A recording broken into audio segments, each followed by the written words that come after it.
Thanks. Kathy? Thank you, David. Adrian Plank is one of 2 Democrats running in the August 2nd primary to represent District 47 in the Missouri House. Adrian is a union journeyman carpenter with the local 1925 here in Columbia, where he serves as both the warden and treasurer. Adrian has been a member of the Boone County Democrats Committee since 2015, and he also is the vice chair of the 47th District Committee. He is one of the co-founders of Our Revolution Mid-Mo, which helps advance progressive ideals throughout Boone County and beyond. Adrian is a proven leader who has been endorsed by progressive activists, including Michaela Skelton, who ran for representative in the 50th District, Jackie Sample, who ran for representative in the 44th District, Nobel laureate George Smith, and Persephone Dekopoulos, who was elected to the Democratic National Convention. Adrian has been married to Dawn Plank for 28 years, and they have a 16-year-old daughter, Dylan. Welcome, Adrian. Thanks for having me. I really appreciate it. I just wanted to get a video started from David real quick, a pretty impressive video. If y'all could watch that real quick and we can elaborate in a minute. Can you see my TikTok screen? Yeah. All right, I'll go ahead and start it then. Your brother wanted to tell you that he was gay, didn't he?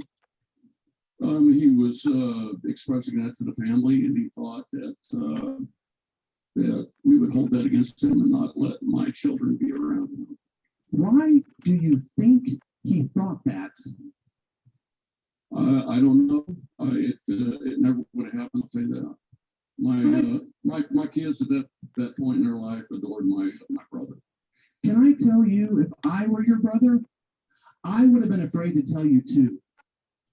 Well, I would have been afraid to tell you too because of stuff like this. Because this is what you're focused on. This is the legislation you want to put forward. This is what consumes your time. I would have been afraid to tell you too. I was afraid of people like you growing up, and I grew up in Hickory County, Missouri. I grew up in a school district that would vote tomorrow to put this in place. And for 18 years, I walked around with nice people like you, who took me to ball games, who told me how smart I was, and who went to the ballot and voted for crap like this. And I couldn't wait to get out.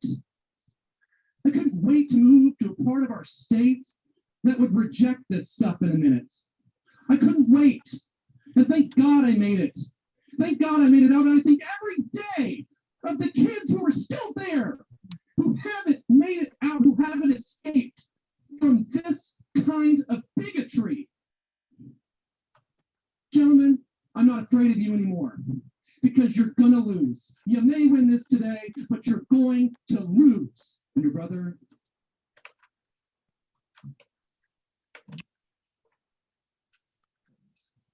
All right. Can y'all hear me? That's Representative Ian Mackey. He's a representative. I'm not sure. I can't remember what district it is, but he's a gay man, and he was talking to Chuck Macy about his trans bill to keep kids out of sports because of the situations that they happen to be in medically. And the reason I put that video up is because of the passion that Ian showed for the issues that concern him. And I think those passions need to be conveyed when you go to represent your districts. And I wanted to say that, you know, between me and my primary opponent, I think there's a lot of things we're going to agree on, and it's going to be issues like this: women's rights, protecting LGBTQ issues, voting rights, and those common battles that we always seem to have. That we've got to use strategy to minimize the bad effects that Republicans push down our throats. I just want you to know that when I get elected, my passion is going to be there. There may be a couple explicit words added, but that's just my construction nature. I just wanted to show you my appreciation for Ian's passion for the issues that's on his mind, and how bad our current representative truly is. Okay, so there's that video. I'm good with that. There's several things I want to talk about. Public education, sustainable farming, clean, which boils down into clean energy, rural infrastructure, of course, unions and collective bargaining. And of course, I just talked about human rights, which is LGBTQ, and supporting those people who get marginalized by our representatives. Things I've been doing in election or in the campaign. So I think I'll start with public education. I talked about farming when I spoke to you all last, and I'm going to continue to do that in a minute. But public education has been under attack for many years in Missouri, and they've done what they can to defund education on the notion that they want it to fail so they could push a for-profit system and a charter voucher school system. Now the issues, and I'm not for a for-profit system that takes our tax dollars to put in the pockets of whoever. The real issues we have with charter schools, if they expand charter schools, and it looks like they're trying awful hard right now, is they're gonna, the charter schools don't have to abide by separation of church and state. That's a big deal, guys. They don't have to take people of color. They don't have to take people with challenges mentally or physically. And I think when you start giving them those options, then we're going to see it's a system of segregation. It's going to be a system of segregation based on the ability to pay. And if you can afford to pay to go to a charter school or a voucher school system, then what's going to happen is the people with all the money are going to be the ones educated. And that's the benefit of a public school system, is that we try and bring everybody up through the educational system and give them the same quality education as the person sitting next to them. And with this system, systematic defunding of education, with the doors I've been knocking, a new part of the district is Sturgeon. So I knocked doors there. I went by the high school, did a fundraising function for them, which was fantastic. When I stopped by the high school, their main office in there, they're trying to retain teachers. They can't pay them enough to stay. And when you're in Sturgeon, there's not many opportunities to have teachers. There just isn't. I talked to Jessica Piper here a month ago, and she lives up north and right on the border, and they can't keep teachers in the state because the teachers in the state of Missouri will travel across state lines to get paid more money. So we're in a real predicament where we don't invest in our education in order to make it fail. And so we should be leading in investments in our education system, not just to retain teachers, but for the education and the safety of our children. And I've always been a part of public school systems. I spent most of my life in Huntsville, Missouri. And we moved there for economic opportunity, because we were poor. We was on all the government assistance you could get. I can remember the boxed potatoes. But we moved to Huntsville. Dad got a job at the power plant, a union job, benefits, healthcare, dental, eye. That was a big lift for us. And it's a big reason where I'm at today when it comes to unions and in the middle class. Now, when I went out on my own, I started my own company.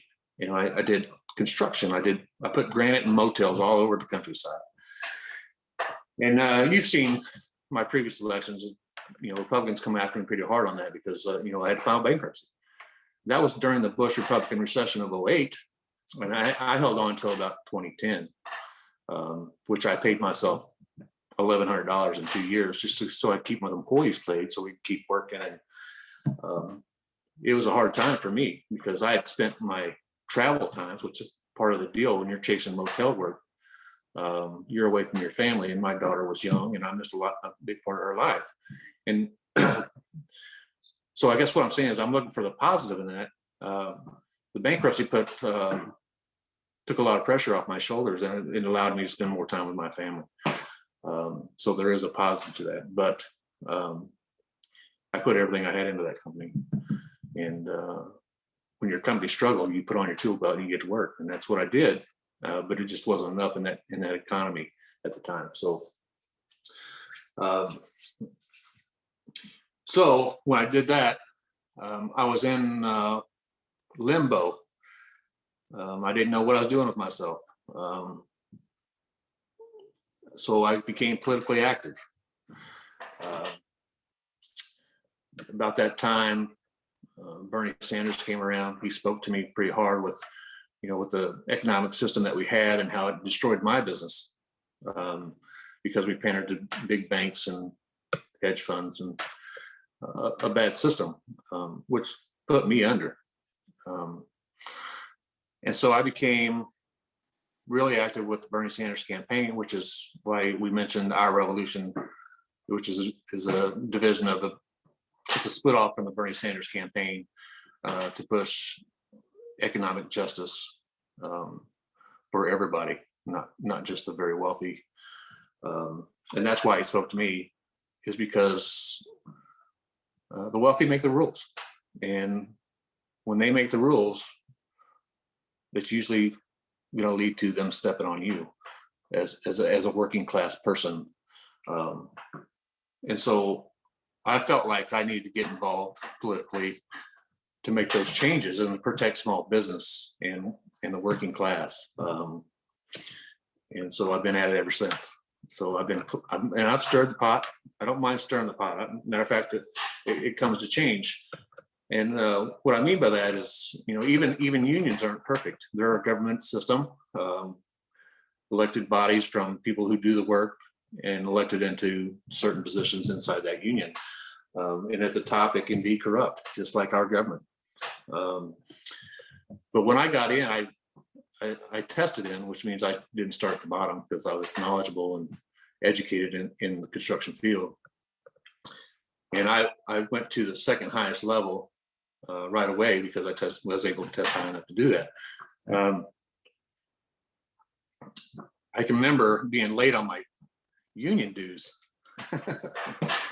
which, now I just have it taken out, right? But they sent me a letter with no warning. And the letter basically said, we're going to come to the job site and take you off that job site if you don't pay your dues. And that pissed me off. Because, Republicans have been saying for a long time that they're forcing you to pay your dues. And so I got mad and I made a phone call to the people at the top. And I said, why don't I come up there, take you out of your office and walk you out the front door and see how that makes you feel. And so they changed that letter and now they give you warning. So unions aren't perfect. And you can always tell people, if you don't like your government and if you don't like your union, then get involved in it, do something about it. And so that's where I'm at. I joined the union shortly after I got politically involved. My whole family's union. My grandparents were union railroaders. I got union teachers in the family. My dad was with the power plant. So we've all been lifted out of bad situations because of a union. Now, with education, we'll go back to that real quick. Our teachers haven't been properly funded for a long time. We're at the bottom. And we can always advocate for more money in the budget to pay our teachers more. And that's what we try and do. But as Democrats, we're in a minority at the Capitol. So there's one thing that I would like to work on is that teachers cannot strike.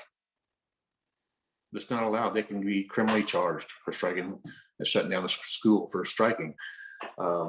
And we've seen seven states where teachers had went out and had a strike and got better wages and benefits. Well, there's a reason teachers aren't getting paid what they ought to be paid, and that's because they can't collectively bargain because they have no leverage. And without leverage, they're not going to get more pay without a state rep advocating for it. And we don't have those state reps in the Capitol now to do that, because they're Republican. So we need to change that. I think that's what I need to say about education. Now, when I spoke last election, I talked about farming, sustainable farming. And I talked about CAFOs and local control. Local control, we started having that battle when it pertained to CAFOs and our health departments not being able to regulate the harmful effects of CAFOs. And since then, it's gotten worse. Republicans have lifted an order that was limiting foreign corporations to buy Missouri land. Well, there was a limit on it. And as soon as they lifted it, Smithfield, which was American owned at one time, is now Chinese owned. And so when they lifted that, they bought up 43,000 Missouri acres, more than, and can buy more. And the reason that's a problem is those corporations own 82% of our meat industry, which means they control the market. And then when you have a political party who panders to those corporations and allows them to come in and pollute our water, our air, and our soil, which will destroy our abilities to hunt and fish, be healthy, that's a problem, and that's a big problem. So we move from industrialized farming, which is not farming, it's factories. And I'll give you an example of how harmful it is. 7 million gallons of animal waste in our streams last year. So with that waste is antibiotics, steroids, and a lot of other stuff that gets, they spray all that waste on our land, which gets run off into our creeks, and that affects what we have to be healthy. It affects our wells, especially in rural communities that are even a few miles from CAFO. And this pertains to climate change also when it comes to crops. We put a lot of chemicals on our crops. And when we put chemicals on our crops to kill things like weeds and bugs and that sort of, and we make those crops to where they can withstand those chemicals, poisons. Those poisons kill the nutrients in our soil. So soil mediation is something that we really need to do as far as climate change is concerned. And what I mean by that is that when, we have certain times of the year when we plant crops. And whenever we till up the soil in the spring, we till up plants, grass, weeds, whatever it may be. And that releases carbon into our system. And if we would have left that untilled, we would have had grass and other things that put up to 40% of our carbon into the ground. And that carbon is needed to create nutrients to grow more plants. We've been putting nitrogen on our crops for years, and we put more and more and more and more. And with those other chemicals, we're killing the natural nutrients in our soil. So we need to go to rotation crops, non-tilled rotation crops. And through the winter, we need to let our cows out to feed on what's left over after we've harvested those crops. And that's letting nature do its chore instead of corporate farms and big ag to destroy the soil and crops and human health that we so need. So we incentivize as a government these corporations, these large multinational corporations, by allowing our farmers a set price on, say, corn that they harvest. And so they're always going to get a certain price, but they grow this corn to feed the cows, which has got chemicals on it, and it's all a big circle. And so I think the difference between candidates is my commitment to climate change, global warming. I think if we don't address our farming issues and make it more sustainable, and that's including in urban areas. You know, we can compost. We can collect compost from our restaurants that can be pushed to our urban farming system. You know, we've got farming systems inside the city limits that we could use and expand and show people how to grow food, which would also alleviate things like food deserts and food insecurities and that sort of thing. People need to start growing food again. We're losing our farmers to these big corporations, and that's just not sustainable. So that's a big difference between me and maybe my opponent is the climate issues. Now, as far as clean energy is concerned, the one benefit to me being a union carpenter, a union journeyman carpenter, specialized in commercial construction and work, is I've worked on Thomas Hill Power Plant, the city power plant, the Mizzou power plant. I've been in the steam tunnels underneath the campus and then work in those areas. And whenever they have a shutdown at the plants, you know, we go in and we set up scaffolding, replace parts, and those power plants create lots of heat when they have big cooling systems, and so heat destroys a lot of things, and so they've got to have regular maintenance. And I think as a union carpenter that's worked on these types of facilities and understand them, that I understand that we need to change our labor system to clean energy. We can't do that without changing and educating the current folks that operate and run and work and make their living on coal power plants. We have to focus on retraining them. You know, we have a power plant here in town, that a city power plant, that is basically only run in peak times of energy use. And they just now are able to start that plant even up because they didn't have the parts to replace to get this plant running. And you all know where it's at. It's over by I don't know, Lawn and Leisure, basically.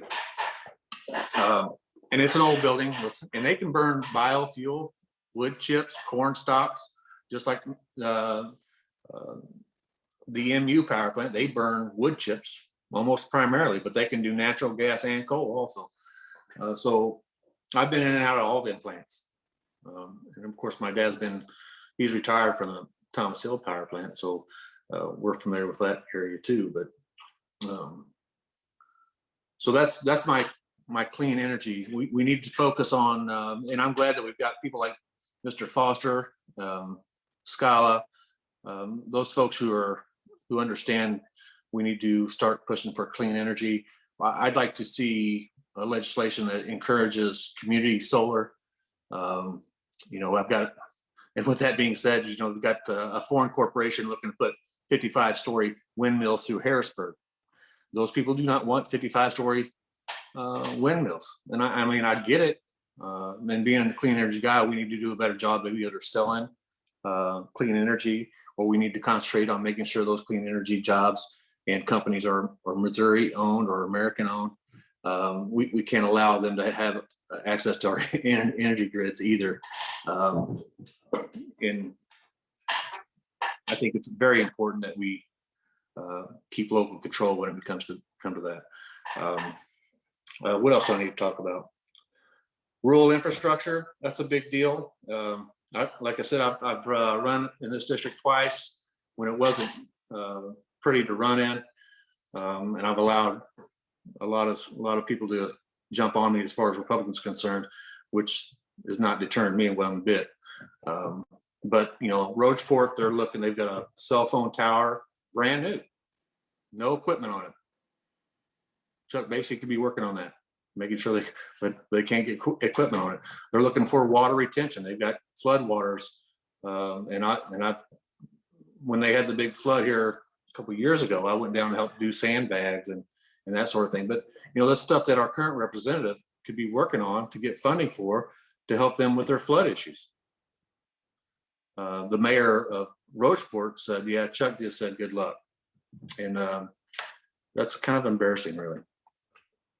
So we went to Roachport, Harrisburg, Sturgeon, which is a new part of the district now, which is great.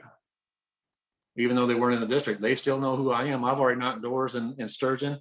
It's pretty rural. It takes time to knock rural doors. You travel some dirt roads, gravel roads, but those people are always happy to see you. They almost never see somebody running for office, and word spreads fast. It's a small town. It's great. And knocking those doors, they've got all the same small town issues that most small towns have. They have a city maintenance guy that quit because the mayor quit a couple of weeks ago, so they don't have a city maintenance guy or a mayor, which I can't really fix, but they'll get their act together. And I think their biggest issues are their education and keeping their teachers and that sort of thing. So what else? I mean, I'm doing pretty good, actually. I've talked about teachers, farming sustainability, rural infrastructure. On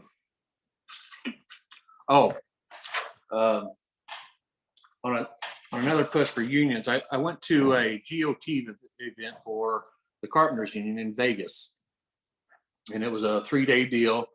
It was about 400 to 500 politically active carpenters all over the United States, and I was amazed at the diversity, really, because here in Missouri, getting a person of color or a female into the carpenters is pretty tough. But there were people from California, and you're not going to believe this, but when you have representatives from California come to a GOT event, and most of them are Latino, so that kind of threw me off. It didn't cross my mind, but it was interesting to see. The GOTV, which is Get Out the Vote, if you didn't know, it was breakout rooms and talk about the issues and how to talk to people when you're trying to get out the vote and that sort of thing. But they had a big deal with infrastructure at the national level. They passed $551 billion worth of infrastructure. We're talking about rail, airports, roads, bridges, internet, and with that $551 billion, Missouri is going to get 9.1 billion of that for our infrastructure. You're talking about a year and a half. Now, the problem I have with that is we've got Republicans in charge of that. I mean, they're more likely just send it back or something. You know, I mean, they're idiots. And they were pretty proud of it. They had Schumer spoke per video. Nancy Pelosi spoke per video to the group of 500. And with that, and their big push was with that big spending bill for infrastructure, that every dollar that gets spent in Missouri or any state, if it's a federally funded project, if $1 is from that budget, it has to be union worked. So that's going to help with wages and benefits and all that thing. And with that infrastructure, it doesn't just stop there. When you build infrastructure, you build around that infrastructure. So you're going to have that money that's that 9.1 billion plus all the infrastructure and buildings and neighborhoods and stuff that gets built around that. And with that being said, I think we need a representative that understands that Columbia, Missouri is the central hub of the United States. And we need to have the best roads, bridges, and easy access for that infrastructure upgrades. You know, they've been talking about 6 lanes I-70 for 25 years. It's about time, I think. The roads aren't getting less traveled. So I think that's a big win for unions and Missouri.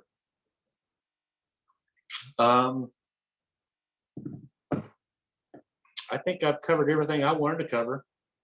We should open up to questions, I guess. Yeah, David. Thank you, Adrian. Appreciate you coming to see us today and appreciate you sharing that video. Carol was especially interested because she went to high school in Hickory County. So she's like, yeah, I can see why you would want to get out. Anyway, my question, your first topic was on education. Carol and I couldn't agree on what you said. So let me go back. I heard you say you were opposed to teachers being allowed to strike. And she thought, could you clarify that for us? Oh, that's the opposite of that. The problem is teachers can't strike. Oh, okay. And they're not allowed to strike. So they can be criminally charged for that and lose their jobs and their accreditations and all that stuff. So, and it's a big reason why their pay isn't what it should be now, is because they can't effectively bargain for those benefits. Thank you. She was right again. Thanks. Yeah. Carl? Hello? Oh, yeah, well, welcome, Adrian. Glad to see you again and glad to listen to you again. You know, it's well known that Chuck Basie, your former opponent, and I have a well-known feud. Love it. Yeah, I consider him crude, rude, and bigoted, and rather unprincipled. Right. But you have commented on all of that, but more specifically, and this bears on that, having to do with the city power plant. I mean, we have 3 to 4% with the city power plant for peak, as you indicated, for peak periods and whatever. Some of that's related to capacity issues, so we can buy power on the grid and all the rest of it. But my focus, and I've always addressed a lot of candidates this way, has to do with local control. This used to be a conservative issue. You know, local control used to be something that the GOP and the Republicans championed because that was the last resort and so on. And what the hell has happened here? I mean, in terms of Columbia and every place else, local control is okay as long as you agree with that philosophy, with their philosophy, but it's not okay if you don't agree with that philosophy. Any comments on local control and this business about overruling local control? It's pretty astounding, really, isn't it? You know, and like I said earlier, local control, our battle with that started with health departments and controlling bad health policy from the CAFOs, and it's led to school boards now and COVID issues, which is also health issues. And it's really about national politics. Republicans don't really have their own ideas unless it comes from national politics. So instead of doing what I feel is right, letting the experts make the decisions, they make it a political game. And it's really dangerous to the health and well-being of our citizens. And it's really about power. They're going to tell you what they want to do. And instead of letting, for instance, school boards, they're elected for no money. I mean, they don't get paid, but they get elected by the majority. And then, Chuck pushes a bill that wants to recall him with 10% of the signatures. That's ridiculous. That's literally letting the super minority manipulate what's best for the better good. And that's not good policy.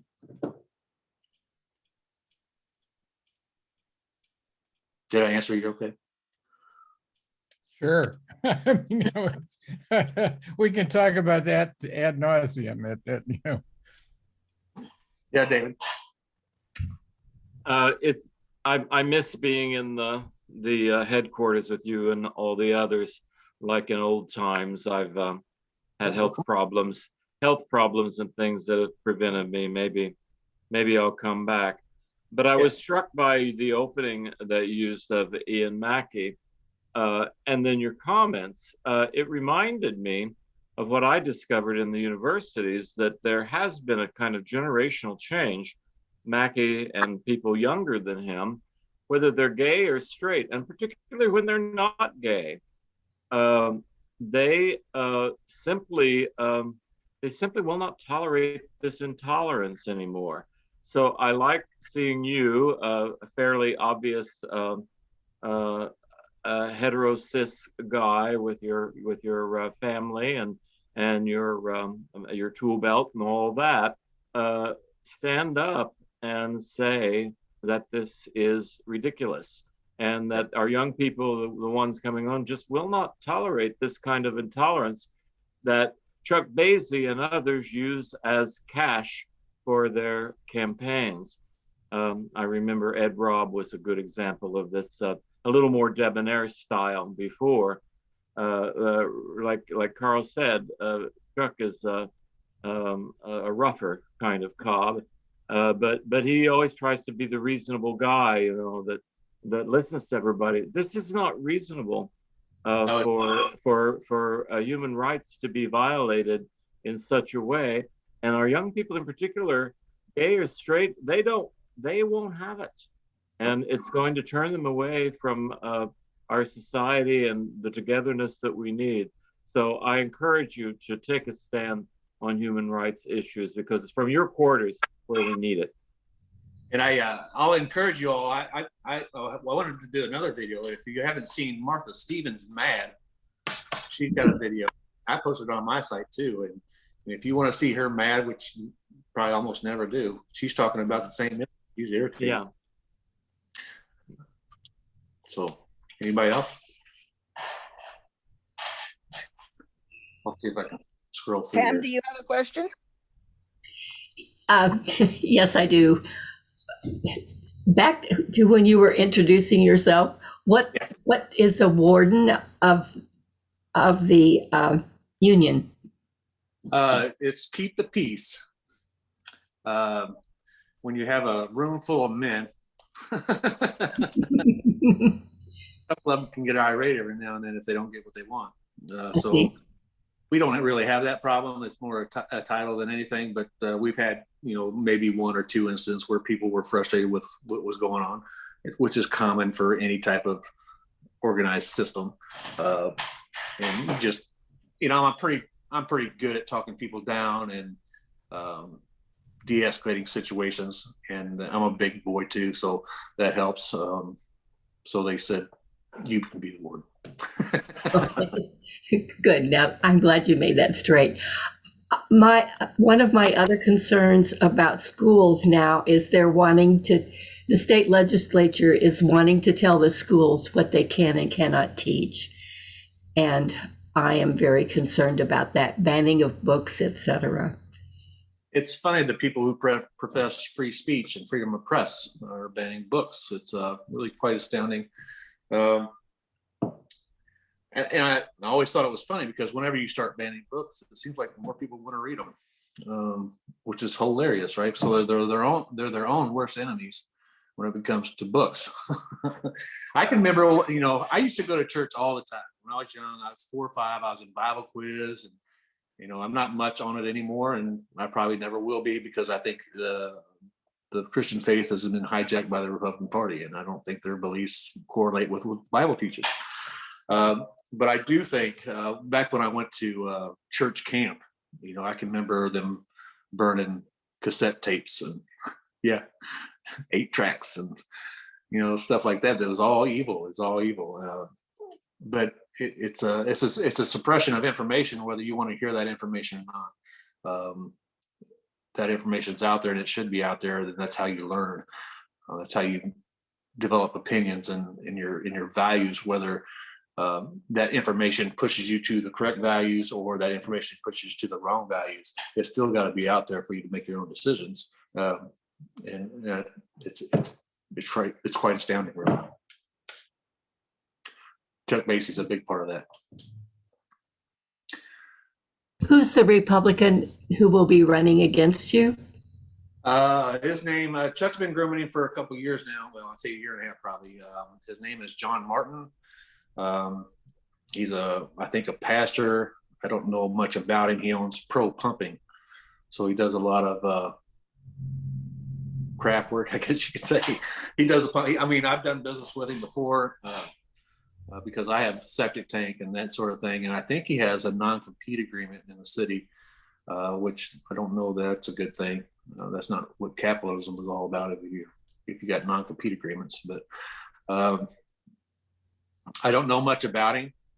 I was told from a friend of mine that he knew him and that he was a good guy and probably wouldn't get dirty or nasty in this campaign. And I said, he won't have a choice. And he's like, what do you think? I said, well, they spent almost $1 million to beat me in 2 elections. And that was done with super PAC money. And super PACs don't care what the candidates do, and they can't collaborate. So he won't have a choice on if it's dirty or not.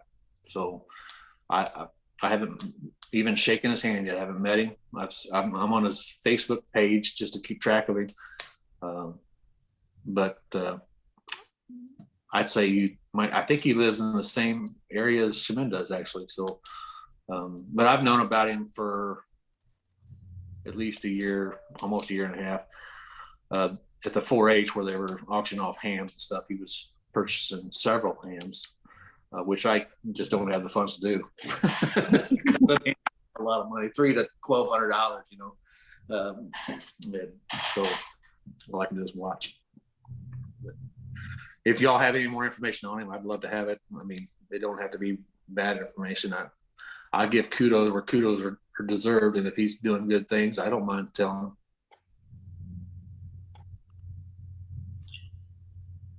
Sue and Herb had their hand up.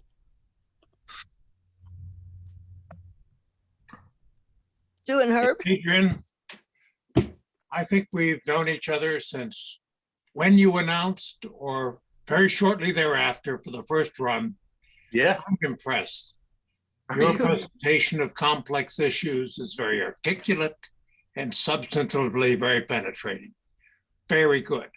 Well, I appreciate it. You a fastball. You have any comments to make about current issues of women's rights? You know, yes. You know, let me start off by saying Republicans really attack Democrats on the Second Amendment, and they really think that we're getting ready to take their guns. But if you take the other hand, Republicans are really aggressive on violating the Constitution when it becomes a woman's right to choose.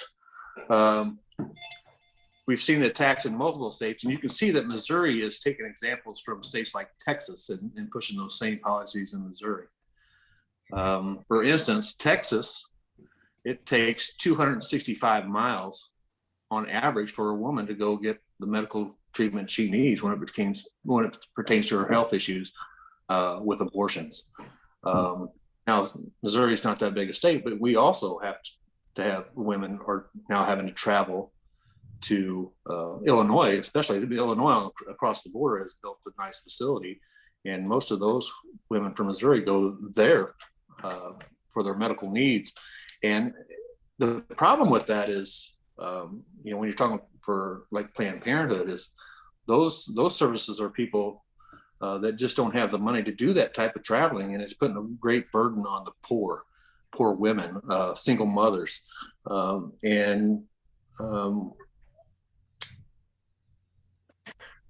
it's easy for Republicans to attack people without the money or the representation to defend themselves. That's why they attack trans and LGBTQ, women's rights, especially when it comes to abortion rights, because most of those that use those services need those services close by and don't have the money to go.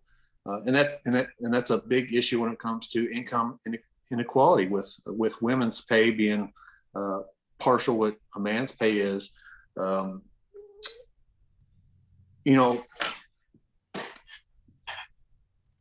Those are fights that we're always going to have, always.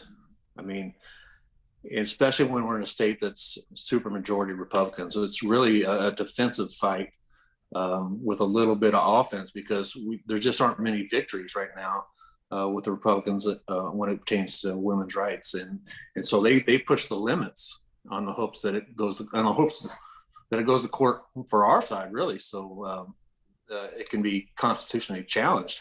And so they severely push the limits on limiting women's rights.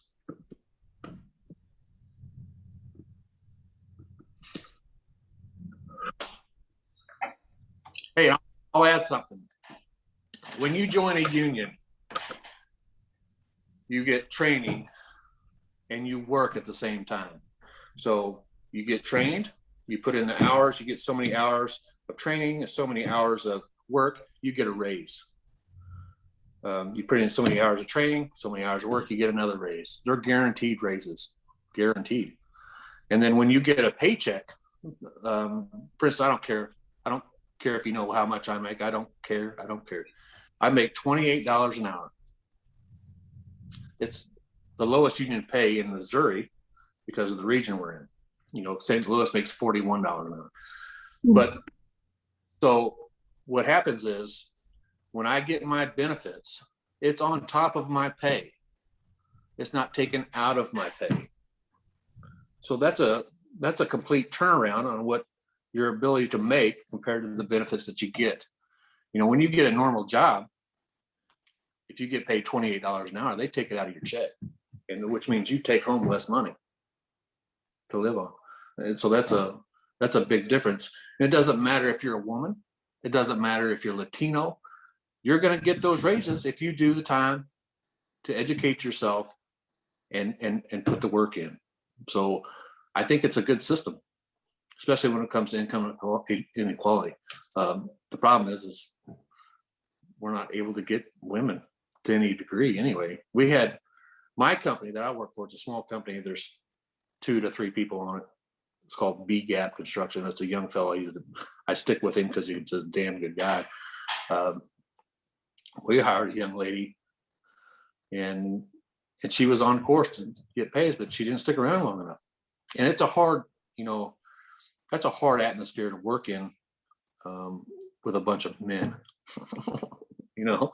So the carpenters have a task to be not such men, especially in the present women that are doing the same work. So there's always those battles. Wynn, do you have a question? Yes, I do. I gather that you believe climate change is a serious problem. Absolutely. I'm a little unclear on how enthusiastic and promotional you feel about clean energy, particularly solar, because that certainly is a construction job that could be pushed especially with the federal funds coming for that purpose. And I think it's a good time to talk that up. You mentioned community solar, and there is a bill going through right now, as you may know, that would probably help that. Yep. So I'm just like you to expound a little more, because you do have a lot of background in your family connections with coal, coal plants.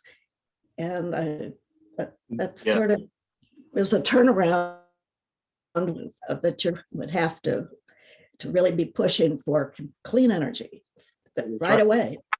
So when I went to the GOT event in Vegas for the carpenters, they talked about the clean energy activists, that they thought that they didn't understand that if we can't just right now change to clean energy right now, that we have to transition our workforce in training and union pay and wages and benefits to clean energy projects.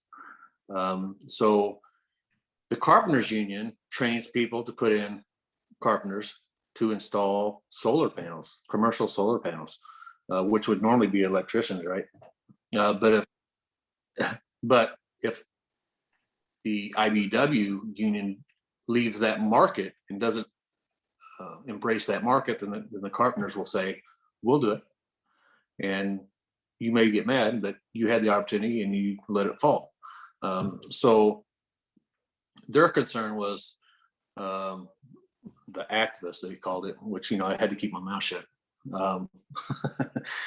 Because, I understand that with the unions that they need to transition the workforce to clean energy. And so when it comes to coal power plants, we need to know what those people do in those situations in coal power plants and do the training they need. Like my dad was a chemist, so all he did is test water to make sure it was cooling the system and coming out of the system into the lake, and it wasn't hazardous water.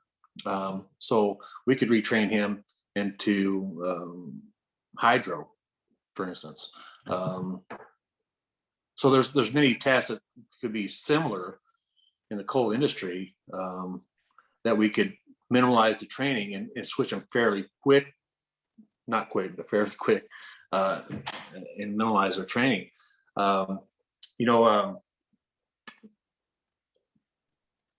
Governor Parsons visited our training facility in Jeff City. It's not a big facility. It's big enough. It's big for what we need. And he toured it and kept it a big secret. But he wants to develop jobs when it pertains to construction and commercial jobs and that sort of thing. And instead of seeing the solution in front of him walking through that training facility, he wants to build new facilities to train people to do the work that a lot of people just aren't doing when it pertains to construction and that sort of thing. And if he would have just stopped and thought, well, there's a training facility right here that the carpenters have that he could facilitate, because the unions take no government money for those training facilities, and they could work with the state, increase those facilities, make them better with minimal investment, and be able to train people, high school students, into these clean energy jobs. And that's something that, like I said, he's got the solution right in front of him that would be cost effective, and it just blew right over his head.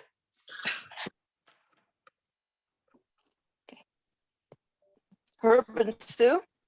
Yes. It's mute, unmute.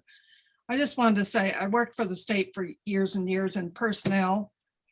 Very interesting, almost uniformly. So many people are scared of unions. I appreciate your talking up the unions. And the thing that I noticed is so many employees don't realize the extent to which the union can help them, because you go against management individually. It's very difficult to battle anything, and people don't understand. If you have somebody supporting you, helping to educate, just as I think going to that GOT conference, the Get Out the Vote, was very good for you. Yes. Because Yeah. I think it's helping you to get your mind around particular issues.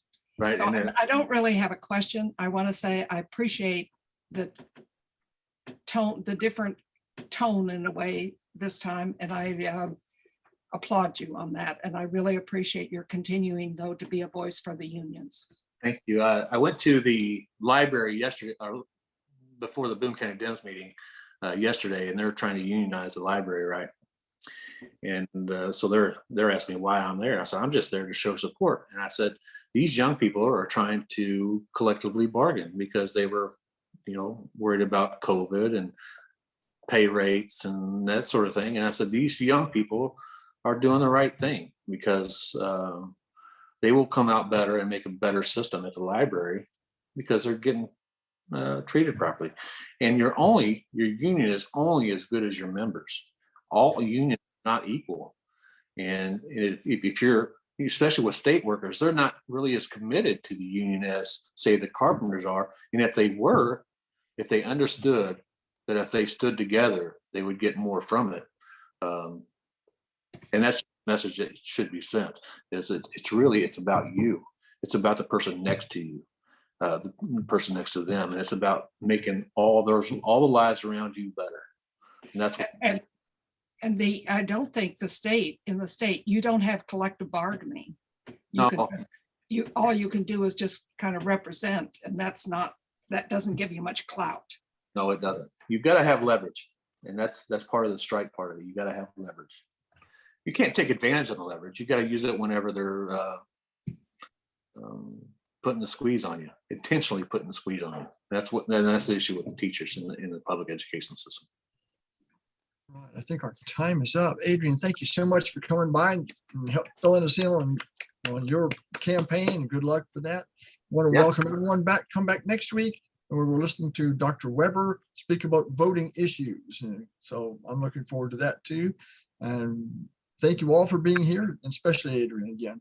Oh, and I did overlook earlier when I opened the meeting, I asked to recognize candidates in the office. Of course, in the meeting, when I chatted back and forth with Carl, and of course we had Adrian here, forgot to point out Bob Nolte is running for Recorder of Deeds for Boone County. So sorry about that, Bob. I didn't mean to. No worries. Not my day. I was just here to listen to Adrian and really excited for him. It's always like to point out that. I will point out real quick, though, I did put the link to Martha's speech from the House floor. Definitely recommend checking that out. It's, like Adrian said, you don't get to see her mad often, and I would not want to be on the other side of that. All right, thank you. Appreciate it. Okay, well, we'll see y'all. I'm going to drop off. Thank you. Thank you both, Adrian and Bob, on behalf of Muleskinners. Thank you for being here, and all of you folks stay safe and carry on.